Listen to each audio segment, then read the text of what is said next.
여러분 안녕하십니까? 뉴스온 시작합니다.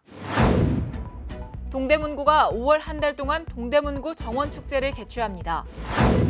마포구가 실뿌리 복지센터를 개관했습니다. 대구 양령시 한방문화축제가 대구 약전골목 일원에서 개막했습니다. 충북도가 5월을 적극행정 규제개혁 실천의 달로 지정하고 추진합니다. 광주의 중대형 상가 중 17%가 공실로 남아있는 것으로 조사됐습니다. 지역 청년들의 삶의 질이 수도권 청년보다 현저하게 떨어지는 것으로 분석됐습니다. 이렇다 보니 최근 8년 사이 지역 청년 인구는 28만 명 넘게 줄어든 것으로 나타났습니다. 대구의 한 대학교를 찾아 학생들에게 졸업 후의 진로를 물어봤습니다. 좋은 일자리가 많은 수도권이나 해외 진출을 고려한다는 답이 많습니다. 현실적으로는 큰 자리가 서울에 많이 몰려 있으니까 예. 아무래도 자연스럽게 서울로 다 가는 것 같아요. 서울 기업 같은 경우는 대기업이 많아서 더 많은 곳을 진출할 기회가 있고 지방보다는 수도권 쪽으로 그리고 국내보다는 해외 쪽으로 많이 나가고 싶어하는 경향이 있지 않은가. 최근 8년간 통계 분석도 이 같은 사실을 뒷받침하고 있습니다. 동북지방통계청에 따르면 지난해 대구의 청년 인구는 58만 5천 명으로 8년 전보다 17.1%, 경북은 23.7% 줄었습니다. 청년들이 수도권을 비롯해 다른 지역으로 빠져나간 건데 그럴 만한 이유가 있었습니다. 지난해 상반기 대구의 청년 고용률은 64.5%, 경북은 62.3%로 수도권보다 6%포인트 이상 낮았습니다.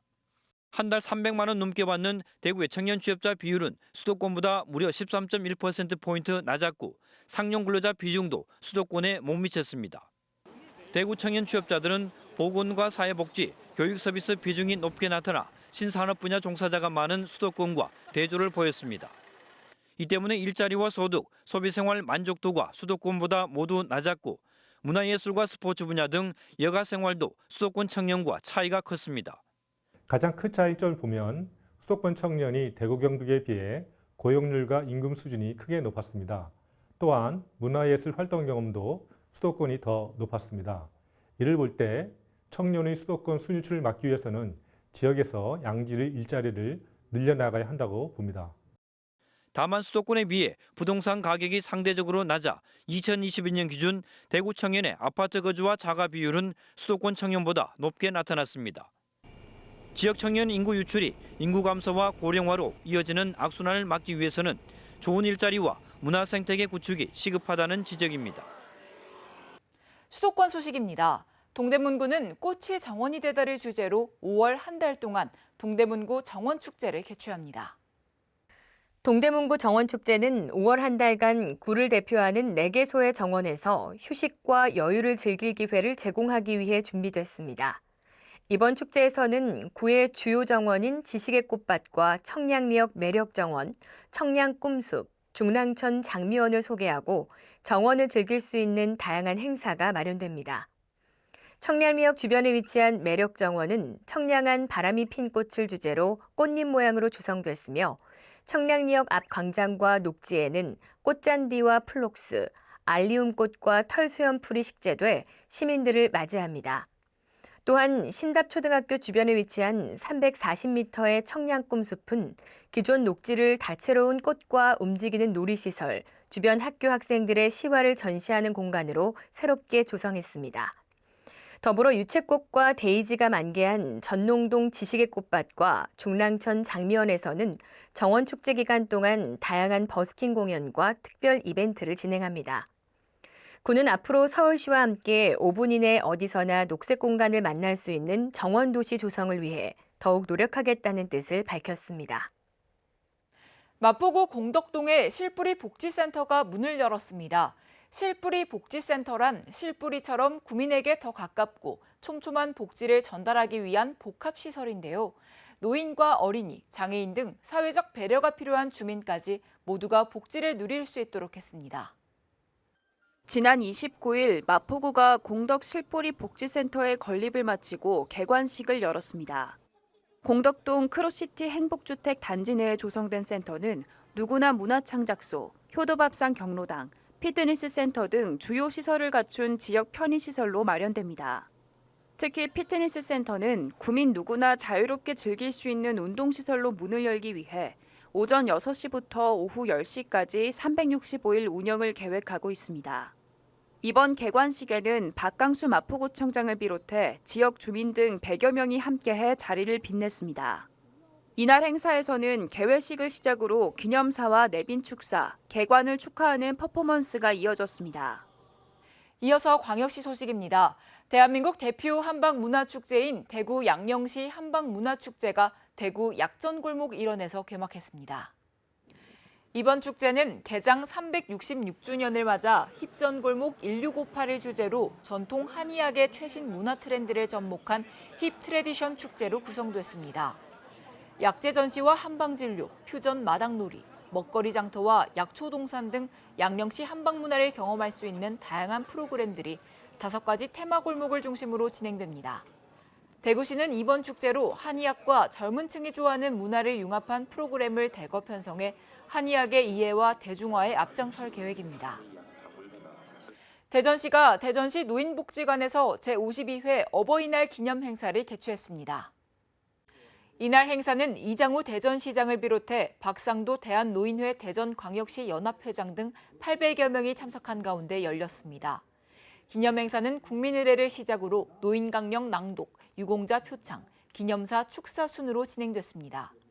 이장우 대전시장은 기념사를 통해 1년 365일 어르신들을 존중 공경하는 어르신 친화도시를 만들겠다며 잘 사는 대전시를 읽어주신 어르신들께 보답하겠다고 밝혔습니다. 강원도 소식입니다. 횡성군이 횡성참전기념공원에서 6.25 한국전쟁에 참전했던 네덜란드군 희생자를 기리기 위한 추모 행사를 진행했습니다. 이날 행사에는 피터 반 더플리트 주한 네덜란드 대사를 비롯한 관계자 120여 명이 참석했으며 횡성읍 보훈공원 오후된 중령비와 5,000면의 네덜란드군 참전 기념비에서 헌화와 참배를 진행했습니다. 이번 추모 행사는 6.25 전쟁 당시 참전국 가운데 하나인 네덜란드 장병들의 희생을 기리기 위한 행사입니다. 네덜란드군은 1951년 2월 중공군의 대공세에 맞서 횡성전투에서 활약을 펼쳤지만 오후된 중령을 비롯해 10여 명이 희생됐으며 5,000면 우황리에는 이에 대한 추모의 의미로 네덜란드군 참전 기념비가 세워졌습니다. 횡성군이 횡성형 노인 통합 돌봄 사업의 본격적인 추진을 위해 통합 돌봄 창구 현판식을 개최했습니다.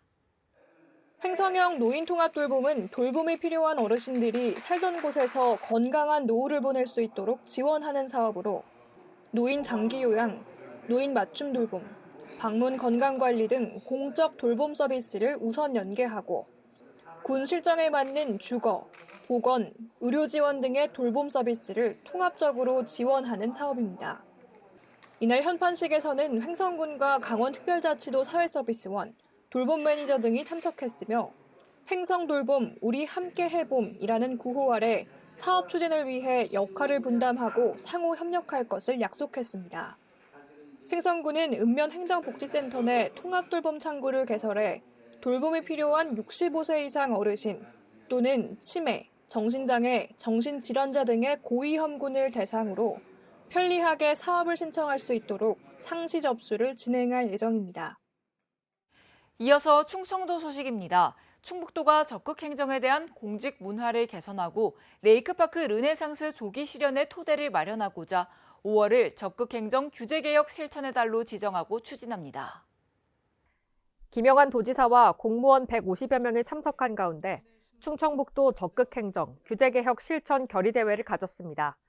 참석자 전원이 적극행정 홍보 영상을 시청하고 소극행정 타파, 적극행정으로 새로운 충북, 규제개혁으로 행복한 도민 실현 등의 내용을 담은 결의문을 제창했습니다.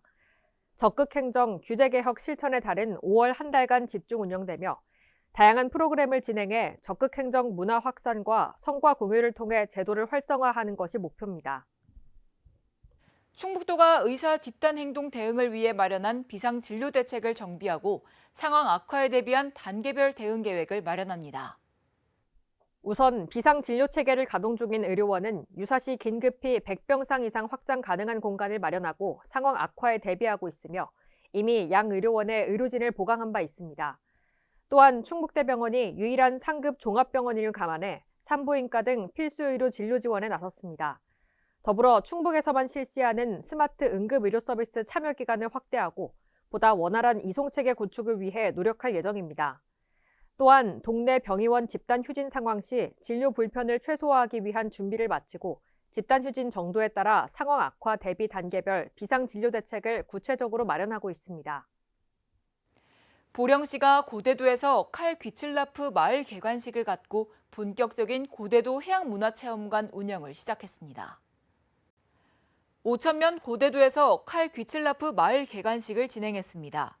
칼 귀칠라프 마을에는 이번에 개관한 해양문화체험관, 칼 귀칠라프 존의 주민 공동 이용시설과 게스트하우스 등이 조성돼 주민 화합 공간과 지역 명소로 자리매김할 예정입니다. 경상도 소식입니다. 경상북도와 경주시가 형산강 황금대교 준공을 기념하는 축하 행사를 개최했습니다. 이날 현곡면의 구 낙원역에서 진행된 기념식에는 이철우 경북도지사와 준하경 경주시장, 김석기 국회의원 등이 참석했습니다. 경주 황성동과 현곡면을 잇는 황금대교는 폭 20m, 연장 길이 371m 규모의 왕복 4차로 교량입니다. 이번 황금대교 개통으로 교통량이 분산될 예정이며 지방도와 연결되는 우회 도로망도 구축돼 지역민의 기대감이 커지고 있습니다. 경북도의회가 전남도의회와 상생 10년차를 맞아 화합대회를 열고 지속적인 협력과 상생을 다짐했습니다. 경북 전남도의회는 경주에서 소속 도의원과 사무처 직원 등 220여 명이 참여한 가운데 화합대회를 진행했습니다. 이철우 경북도지사와 명창환 전남도 정무부지사 등이 참석해 화합의 의미를 더했습니다. 또한 양 의회가 영호남 상생화합과 고향사랑기부의 성공적인 정착을 위해 협력하기로 했습니다. 아울러 침체된 상권 활성화를 위해 초중고 수학여행 방문지 선정 시 상대 지역을 우선 고려하기로 협의했습니다. 한편 경북 전남도의회는 2015년 상생발전 협약을 체결한 이래 매년 상호교류와 지역균형 발전을 위한 공동과제 발굴 등을 적극 추진하고 있습니다. 포항시가 지속가능한 K배터리 미래를 선도하기 위해 산학 연관 상호협력 체계를 구축하고 배터리 분야 혁신 기술 개발과 새로운 비즈니스 육성에 팔을 걷어붙입니다. 배터리 혁신 기업과 관련 협력기관의 역량을 결집해 포항 중심의 배터리 산업을 선도하는데요. 자세한 소식 전해드립니다. 포항시는 4월 30일 SK에코플랜트와 포스텍, 포항테크노파크, 포항금속소재산업진흥원, 경기창조경제혁신센터 등과 배터리 오픈 이노베이션 프로그램 운영 업무 협약식을 가졌습니다.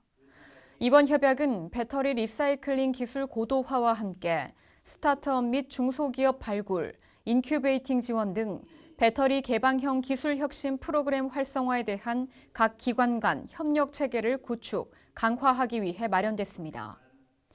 협약으로 SK에코플랜트는 프로그램 전반 운영을 주관하고 환경자회사 리뉴어스, 포스텍, 스타트업, 중소기업과 배터리 리사이클링 기술 공동 연구개발을 진행하며 연구개발 참여기업 발굴은 SK에코플랜트의 혁신 기술 공모전을 활용할 예정입니다. 또 포항테크노파크와 포항금속소재산업진흥원, 경기창조경제혁신센터는 기술 발굴, 자금 지원 연계, 사업화 지원 등에 힘을 보태며 포항시는 2차 전지 산업 경쟁력 강화를 위해 각 기관과 적극 협력합니다. 이에 시는 리사이클링 혁신 기술을 발굴하고 급증하는 글로벌 수요에 선제 대응하며 이와 동시에 산업 생태계 조성 가속화에도 매진한다는 방침입니다. 이어서 광주 전남 소식입니다. 최근 메타버스 플랫폼 로블록스가 5.18 민주화 운동을 왜곡한 내용의 게임 그날의 광주를 운영하다 한 초등학생의 제보로 삭제됐는데요. 해당 플랫폼에서 이 사실을 제보한 학생을 상대로 2차 가해를 저지르는 일까지 벌어졌습니다. 전직 대통령의 사진을 가면으로 쓴 물체가 상대방을 제압하면 5.18 모욕 게시물 결국 삭제라는 글이 나타납니다. 5.18을 왜곡한 게임 그날의 광주가 유포된 메타버스 플랫폼 로블록스에 올라온 가상현실 게임으로 이 사실을 제보한 초등학생의 이름을 제목으로 달았습니다. 초등학생의 제보로 그날의 광주가 삭제된 데 불만을 품고 해당 학생을 학대 조롱하는 내용을 담아 2차 가해가 벌어진 겁니다. 공익제보에 대한 피해자가 발생하지 않도록 한 것이 저희 의무이자 생각하고 있습니다. 그날의 광주는 민주화 운동을 폭동으로 왜곡하고 북한군이 광주에 잠입 활동했다는 허위 사실을 유포했습니다. 5.18을 왜곡하는 것도 모자라 그 사실을 알린 제보자에게 2차 가해를 해 공공의 감시를 위축시켰다는 점에서 문제의 심각성이 있습니다. 5.18 재단과 광주시는 그날의 광주 게임 제작자와 초등학생 학대 게임을 만든 제작자를 처벌해달라고 경찰에 고발했습니다. 이 게임의 구조 자체가 은연중에 5.18에 대한 왜곡적인 시각을 외면할 수 있도록 그렇게 구성이 되어 있다는 점입니다. 이런 점에 입각해서 5.18 민주화 운동법에서 금지하고 있는 허위 사실 유포에 해당될 수 있는 지난해 포털과 커뮤니티, 유튜브에서 확인된 5.18 왜곡 게시물은 1,530건에 달했고 이 중 1,209건만 삭제됐습니다. 이번에 게임에서까지 5.18 왜곡 현상이 확인되면서 더 강력한 제재가 필요하다는 목소리가 커지고 있습니다. 강기정 광주광역시장이 광주형 일자리 사업장인 광주글로벌모터스에 최근 민주노총 산하노조가 설립된 것을 두고 우려를 나타냈습니다. 노사민정의 대합의를 바탕으로 생겨난 사업장인 만큼 35만 대 생산까지 지키기로 한 상생협약이 차질 없이 유지돼야 한다고 강조했습니다. 지난 1일 광주글로벌모터스의 제1노조가 민주노총 금속노조 가입을 발표했습니다. 제2노조에 이어 1노조까지 금속노조에 합류하며 광주글로벌모터스에는 사실상 민주노총 소속 단일노조가 자리 잡게 됐습니다. 회사 설립 3년 만에 민주노총 노조의 공식 출범에 대해 강기정 광주광역시장은 우려를 나타냈습니다. 최근 지지엠 현장에서 상생협약에 대한 신뢰가 흔들리는 모습을 보면서 광주 시민들은 많이 우려하고 있고 저 역시 우려함이 큽니다. 강 시장은 광주글로벌모터스가 노사민정이 합의해 만든 광주형 일자리인 만큼 기업이나 주주들이 일방적으로 이익을 얻는 구조가 아니라는 점을 강조했습니다. 민주노총의 교섭 요구가 예상되는 상황에서 35만 대 생산대까지 상생협약을 이행하기로 약속한 노사민정 합의의 중요성을 분명히 한 것입니다. 그러면서 주거와 복지 지원 등 상생협약을 지키기 위해 광주시도 노력을 게을리하지 않고 있다고 말했습니다. 사회적 임금 약속을 지키기 위해 노력하고 있으며 가장 낮은 1년차 기술직 노동자의 보수 총액이 3,700만 원이 넘는다는 것을 확인했습니다. 광주형 일자리를 반대한 민주노총 소속의 노조 설립으로 우려를 낳고 있는 광주글로벌모터스. 강기정 시장이 노사민정 합의라는 설립 원칙을 내세워 노조에게 약속을 지키라며 압박하는 모양새입니다. 광주시청사 앞에는 제1회 디자인 비엔날레 전시작 알렉산드로 맨디니의 기원이 설치돼 있습니다. 관리비가 많이 들어 철거냐 이전이냐를 두고 광주광역시가 골머리를 앓고 있었는데요. 결국 유지하기로 결정했습니다. 광주시청 앞에 설치된 맨디니의 작품 기원이 새 옷을 갈아입었습니다. 훼손을 이유로 눕혀둔 지 석 달 만입니다. 2005년 제1회 디자인 비엔날레 당시 기증받은 작품인 이 기원을 두고 광주시는 지난 2008년부터 여러 차례 존치 여부를 고심했습니다. 천 교체에 2천만 원이 넘는 비용이 드는데 당초 취지대로 계절별로 천을 교체할 경우 한 해 1억 원 가까이 들기 때문입니다. 높이 16.5m, 직경 18m의 거대한 작품이다 보니 시청 광장을 활용하는 데에도 제약이 따랐습니다. 이를 위해 유족에게 작품에 대한 처분을 광주시에 맡겨달라고 요청했습니다. 우리 광주시에서 잘 활용할 수 있도록 정권을 달라 이런 얘기를 다시 한번 전했습니다. 이에 대해 유족 측은 작품을 현 위치에 유지하고 작품의 가치를 최대한 살릴 수 있는 방향으로 전시해달라는 답변을 최근 보내왔습니다. 사실상 광주시의 요구를 거절한 겁니다. 현행법상 소유권을 갖고 있더라도 작가의 동의를 얻지 못하면 처분할 수 없어 철거와 이전은 불가능해졌습니다. 광주시는 18개월에 한 번씩 천이 훼손됐을 때만 교체하는 식으로 비용을 줄이기로 했고 더 많은 시민들이 작품을 찾을 수 있는 방안을 고민하고 있습니다. 광주의 중대형 상가 중 17%가 공실로 남아있는 것으로 조사됐습니다. 특히 광주 대표 상권의 공실률이 가파르게 늘어나고 있어 대책 마련이 필요해 보입니다. 광주를 대표하는 상권 중 하나인 전남대의 상가 밀집 지역입니다. 불 꺼진 상가 유리벽엔 새 임차인을 찾는 현수막이 걸려 있습니다. 올해 1분기 전남대 상권의 공실률은 무려 44.6%, 한 집 건너 한 집이 비어있는 수준입니다. 작년부터 완빵했어요. 새로 들어온 데는 금방 생각가가 없어지고 그래요. 경기 침체가 장기화되면서 지역 주요 상권들이 고사 위기에 내몰리고 있습니다. 한국부동산원의 조사 결과 2024년 1분기 상가 공실률은 광주 17%로 전국 평균 13%보다 4%포인트나 더 높았습니다. 상권별로 보면 전남대 44.6%, 금남로와 충장로 31%, 월산동 21.2% 등 구도심의 공실률이 높았습니다. 송정동, 상무지구, 용봉동도 10%대의 공실률을 기록했습니다. 이처럼 공실률이 높아진 것은 최근 광주 지역의 자영업자 폐업이 급증했기 때문으로 풀이됩니다. 한 기업이 전국 시도별 외식업 폐업률을 조사한 결과 2020년 광주 지역 폐업률은 13.6% 수준이었지만 지난해에는 21.68%까지 상승했습니다. 외식업체 5곳 중 한 곳은 폐업을 한 셈인데 지난해 기준 인천과 대구에 이어 전국에서 3번째로 폐업률이 높았습니다. 한두 개씩 영업 기간이 종료돼서 나가면서 다른 새로운 수익자가 안 보이니까 유행을 따라가면서 조금 다른 매장들이 다른 지역에 많이 분산이 되다 보니까 예전같지 않죠. 경기 불황의 장기화로 인해 지역을 대표하던 상권마저 고사 위기에 처하면서 상인들의 한숨이 깊어지고 있습니다. 여수시가 봉화산 산림욕장에서 제10회 숲속 힐링 음악회를 열었습니다. 이날 음악회는 탄소 중립을 실현하고 교통약자와 비장애인이 함께 무장의 나눔길이 있는 미평 봉화산 숲속에서 열린 음악회입니다. 미평 봉화산의 무장의 나눔길은 장애인이 도움을 받지 않고 혼자의 힘으로 다닐 수 있는 길입니다. 특별자치도 소식입니다. 제주도가 2018년부터 진행해온 디딤 씨앗 통장 지원 사업을 연장합니다.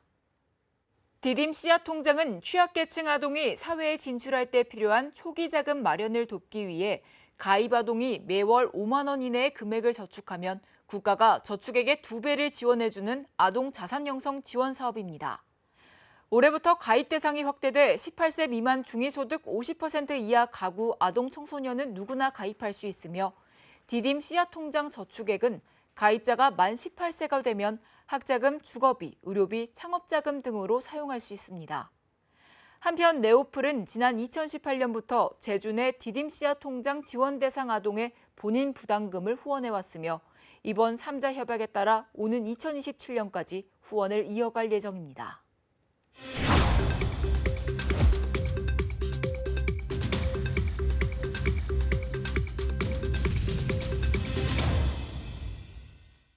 한 주간의 행사 소식을 전해드리는 클릭 행사톡톡 시간입니다.